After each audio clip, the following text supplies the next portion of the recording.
Good day, sir. So I am Dungcoy, and this is my final examination on CLG 400, Section G. So questions.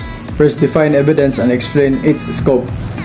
Revise rule on evidence. Rule 128, Section 1. Evidence. Define evidence is the means sanctioned by these rules of ascertaining in a judicial proceeding the truth respecting a matter of fact. Revised rules on evidence. Rule 128, Section 2. Scope. The rules of evidence shall be the same in all courts and in all trials and hearings except or otherwise provided by the law or this rule. What are the three kinds of evidence? Briefly explain each. Revised rules on evidence. Rule 130, Section 1. Object as evidence.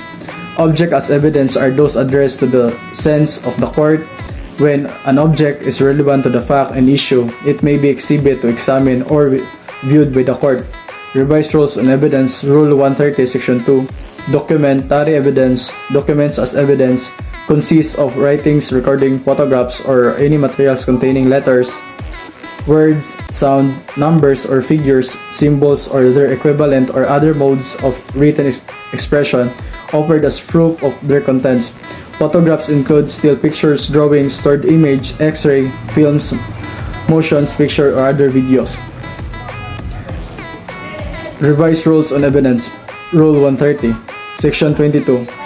Testimony defined to personal knowledge. Witness can testify only those facts which he or she knows of his or her personal knowledge. That is which are derived from his or her own perceptions. Distinguish corroborative evidence from cumulative evidence.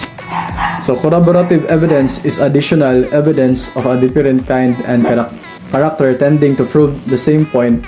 It is a piece of evidence that may be derived from various sources but proves a common point. What is prima facie evidence? Prima facie evidence is evidence which, if unexplained or uncontradicted, is sufficient to sustain a judgment in favor of the issue in supports. Otherwise said, if the opposing party does not offer an explanation and present contrary evidence, then the prima facie evidence will be enough basis for the court to rule in favor of the party that offers the prima facie evidence. So what is dying declaration? So Section 37, dying declaration. The declaration of a dying person made under the consciousness of an impending death may be received in any case wherein his death is the subject of inquiry as evidence of the cause and surrounding circumstances of such death. So what about statement uttered as a part of res day? Section 44, part of the res day. Statement made by the person while asserting occurrences is taking place or immediately prior or subsequent thereto, under the stress of excitement caused by the occurrence with respect to the circumstances. What is the order examination individual witness? Briefly define each. Revised rules on evidence. Rule 132. Section 4, under in the examination of individual witness, the order in which the individual witness may be examined as follows: A. Direct examination by the proponent. B. Cross-examination by the opponent. C. Redirect examination by the proponent. And D. Cross-examination by the proponent. Revised Rule 132, Section 5, Direct examination. Direct examination is the examination in chief of witness by the party presenting him or her own facts relevant to the issue. Revised Rules 132, Section 6, Cross-examination. Its purpose and extent upon the termination of the direct examination, the witness may be cross-examined by the adverse party of any relevant matter. Revised Rule 132, Section 7, Redirect examination. Its purpose and extent after the cross-examination of the witness has been included, he or she may be re-examined by the party calling him or her explain the supplement her answer given during the cross-examination. Revised Rule 132, Section 8, Cross-examination. Upon the conclusion of the redirect examination, the adverse party may recross the witness on the matter stated in his or her redirect examination. Rule Evidence. Hence, Rule 132, Section 9, recalling witness. After the examination of witness by the both side has been conducted, the witness cannot be recalled without leave of the court. Brief explain what is judicial affidavit. The judicial affidavit rule took effect of 1st of January 2013. Our normal court proceeding will take around 3 to 5 or even more years to be fully decided. An offer of compromise, or in criminal case, an implied admission of guilt. What are the two exemptions? There are two exemptions where compromise in the admissible as implied admission of guilt in criminal case. First is quasi-offense, or a fact defined and penalized under Article 365 of the Revised Penal Code, reckless imprudence and simple imprudence of negligence. 2. Those allowed by law to be compromised. In order for evidence to be admissible, it must be relevant and competent when evidence relevant when it is evidence competent. Relevance. Under Rule 128, Section 4, evidence is relevant if it has a relation to the fact in issue as to induce belief in its existence or non-existence. From its rule, we gather that there are two components of relevance. First, relevant evidence has a relation to fact issue. Competence. Additional, the relevant admissible must also be competent. Under Rule 128, Section 3, evidence is competent if it is not included by law or other laws. What is leading question when it is allowed?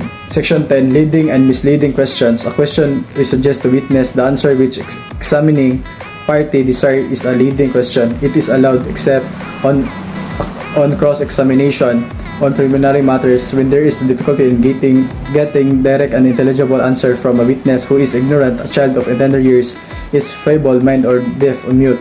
D. Of an unwilling or hostile witness.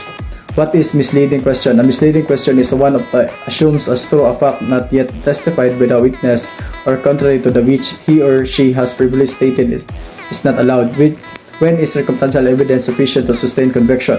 Section 4. Circumstantial evidence when sufficient. Circumstantial evidence is sufficient for conviction if A. There is more than one circumstance.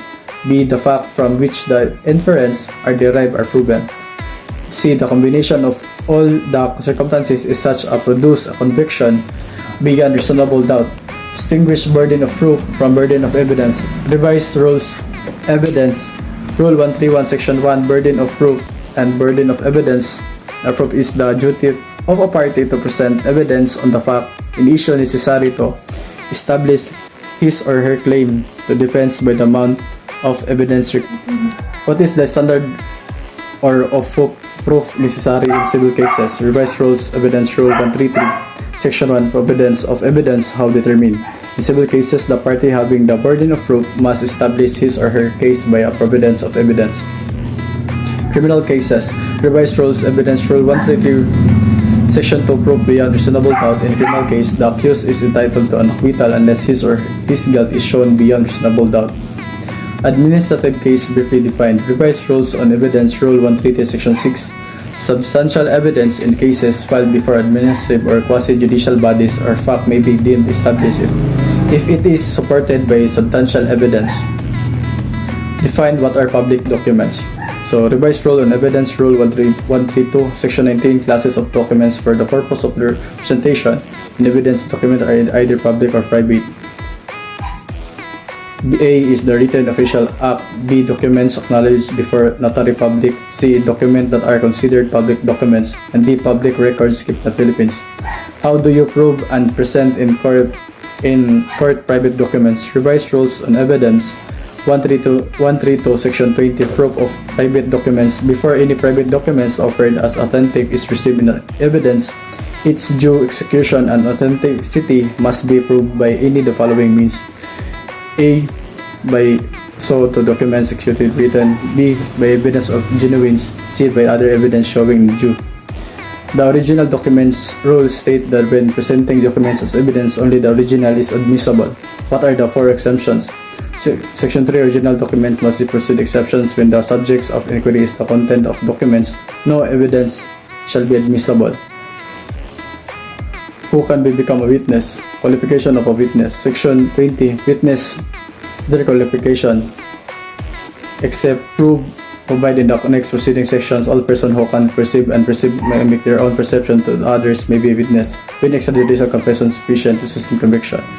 Extrajudicial confession not sufficient ground conviction, and extrajudicial confession made by an accused shall not be sufficient ground for conviction unless corroborated by evidence or corpus delicti.